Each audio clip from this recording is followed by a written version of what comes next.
Le métabolisme, ce grand mot que l'on entend partout. Et tu dois sûrement te poser plusieurs questions par rapport à celui-ci. Est-ce que j'ai un métabolisme lent? Est-ce que j'ai un métabolisme rapide? Est-ce que l'âge impacte sur le métabolisme? Est-ce que je brûle plus de calories en étant jeune qu'en étant plus vieux? Toutes ces questions, restent bien jusqu'à la fin de la vidéo puisque je vais y répondre. Le but de cette vidéo, c'est qu'à la fin, tu puisses tout savoir sur ce qu'est vraiment le métabolisme. Et si tu as un métabolisme bloqué, je vais t'expliquer exactement comment le réactiver. Je m'appelle Fabien, je suis coach depuis 8 ans maintenant et j'accompagne des papas principalement à perdre du gras sans se priver, mais surtout adapté à leur quotidien. Alors si tu te sens déjà concerné par ça, tu peux cliquer en bas de cette vidéo et réserver un appel avec moi. Cet appel servira à faire un bilan sur ta situation et tes objectifs et voir si je peux t'accompagner pour les atteindre. Maintenant, place à la vidéo. Je vais te donner une définition ultra simple de ce qui est le métabolisme. En gros, le métabolisme, c'est toutes les dépenses que tu vas avoir en 24 heures. Même si tu dors, respires, que tu es allongé, que tu réfléchis, que tu digères, ça en fait partie. Maintenant, on va parler de 4 points importants qu'on va nommer les 4 briques du métabolisme. Et pour commencer, on retrouve ton métabolisme de base, le BMR. Ça va représenter 60 à 70% de ta dépense quotidienne. Ton métabolisme de base, c'est tout simplement ce qui va faire fonctionner ton cerveau, ton foie, ton système digestif, ton système respiratoire, ton cœur. En gros, tout ce qui fait partie de ton corps. Et ça, c'est la plus grosse part. Et tu ne peux pas l'augmenter avec du cardio. La deuxième brique, c'est le NEAT. Ça va être marcher, faire la vaisselle, laver du linge, faire le ménage chez toi, parler, monter des escaliers, aller faire des courses et toute autre activité du quotidien hors sport. Et cette brique-là, c'est la variable la plus sous-estimée. Pour la troisième brique, on va retrouver l'effet thermique des aliments. Et ça représente 5 à 10%.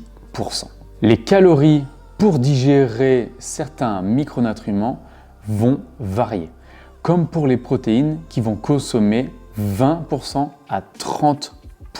Pour les glucides, on sera entre 5 et 10%. Et pour ce qui est des lipides, 0 à 3%.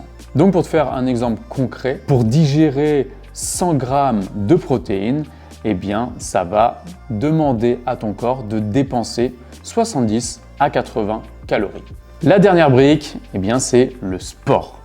Et c'est la plus petite partie puisqu'elle représente 5 à 15%. Donc oui, le sport est important dans ta perte de poids et pour augmenter ton métabolisme, mais on voit que l'activité quotidienne est au-dessus de ça.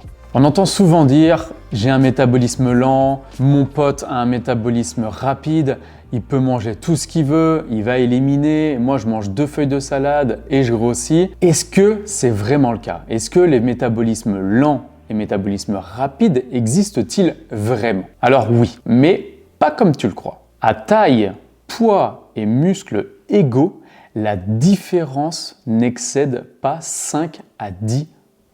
C'est-à-dire que si tu as la même taille, le même poids et la même masse musculaire que ton pote, il va y avoir une variation de calories brûlées d'un métabolisme de base de 5 à 10% maximum. Donc, où est vraiment la différence entre un métabolisme lent et un métabolisme rapide?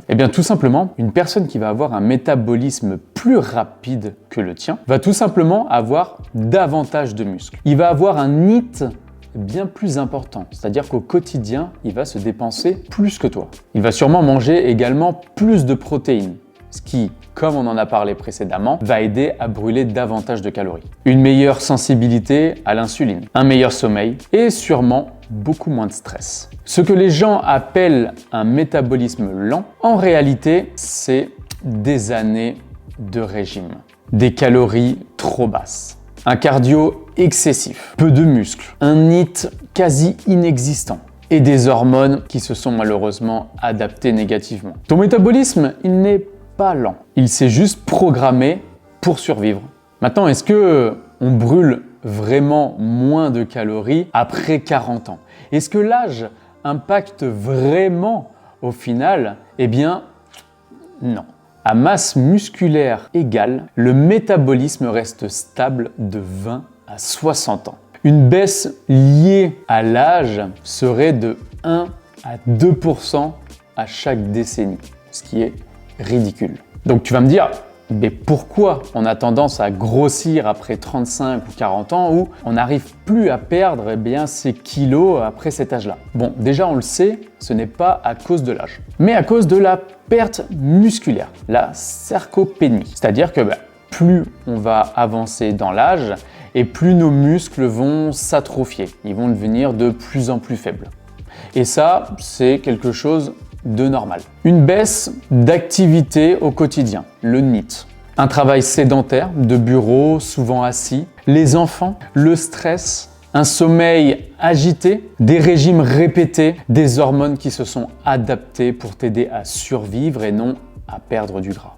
Donc la réalité, ce n'est pas l'âge qui ralentit ton métabolisme, mais c'est ta perte musculaire, la baisse de ton activité au quotidien et tous ces régimes que tu as pu tester ces 20 dernières années. Si déjà tu te reconnais sur tous ces points, eh bien dis-le moi en commentaire et mets un petit like si la vidéo te plaît. On passe à la suite. Comment savoir si ton métabolisme est ralenti? Eh bien, je vais te donner quelques signes biologiques.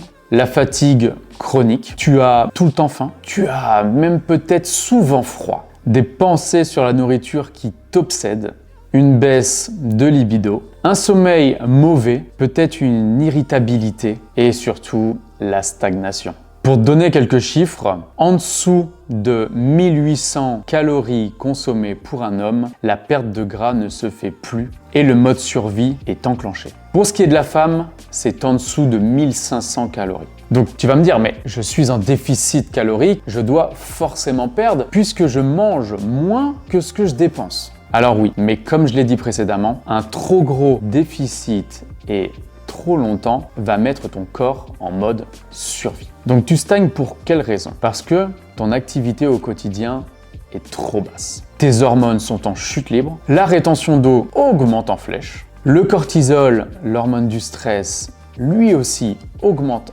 à fond, ta digestion ralentit et ta perte musculaire s'intensifie. Donc là maintenant, je vais te dire quelque chose qui va peut-être t'étonner, mais manger plus va te faire perdre du gras. Oui, t'as bien entendu. Manger plus va te faire perdre du gras. Le fait de manger plus va donner le signal à ton corps qu'il va pouvoir sortir de cet état de survie. Donc tes hormones vont remonter, ton sommeil sera de meilleure qualité, donc ton énergie au top, tes entraînements seront meilleurs et ta masse musculaire va se stabiliser ou même se développer. Tu auras plus d'énergie, donc tu vas pouvoir te dépenser plus au quotidien, ce qui va également augmenter ton NEAT. Par expérience et des hommes que j'ai l'habitude d'accompagner, un métabolisme bloqué représente quand même 80%. Et oui, c'est un pourcentage très élevé, mais comme je te l'ai dit avant, à 40 ans, on a déjà testé pas mal de choses qui nous desservent aujourd'hui. Mais pas de panique, on peut toujours relancer un métabolisme. Et je vais t'expliquer comment. On va déjà commencer par une phase de réparation. C'est-à-dire qu'on va réintégrer des calories supplémentaires au fur et à mesure. On va augmenter ton taux de protéines dans tes repas, ajouter de la musculation, augmenter ton NEAT quotidien, améliorer ton sommeil et surtout arrêter tout ce cardio excessif. Ensuite, on rentre dans une phase de perte propre, c'est-à-dire qu'on va créer un déficit calorique de 3 à 500 calories maximum. Pour ce qui est de tes protéines, on va passer à 2 grammes par kilo de poids de corps, de la musculation 3 fois par semaine. On va essayer d'aller marcher 8 à 12 000 pas quotidiennement, et surtout faire des pauses métaboliques. Pour résumer un petit peu tout ça, je vais te donner quelques erreurs que tu dois absolument éviter. Pour commencer, manger trop peu. Tu l'as compris, manger trop peu, trop longtemps va mettre ton corps en mode survie. Supprimer les glucides. Les glucides, on en a besoin, c'est notre source principale d'énergie. Et si tu as de l'énergie, bien tu vas dépenser davantage et dépenser davantage va te faire perdre du gras. Trop de cardio. Le cardio, c'est bien pour ton quotidien, mais pour une perte de poids, on va favoriser la musculation. Copier tout ce que tu peux voir sur Instagram. Ce sont souvent des conseils, des astuces généralistes. Donc, ils ne vont pas forcément convenir à ton profil. Si tu as un métabolisme complètement bloqué, peu importe le conseil que tu vas vouloir appliquer, ça ne va pas fonctionner tout simplement parce que on ne connaît pas ton quotidien. Changer de plan toutes les semaines. Et oui, si tu veux que ça fonctionne dans la durée, il va falloir créer tout un environnement autour de toi et ça prend du temps. Et paniquer sur la balance. La balance ne te dit pas tout. Les mensurations, oui. Je vais terminer avec une petite synthèse ultime. Ton métabolisme est adaptable. Il n'est pas cassé. Il n'est pas lent de naissance. Il est clairement pas foutu après 40 ans, mais surtout retiens bien qu'il est programmable par rapport à ton rythme de vie. J'espère que cette vidéo sur le métabolisme t'a plu. J'espère que tu en as appris beaucoup à ce sujet.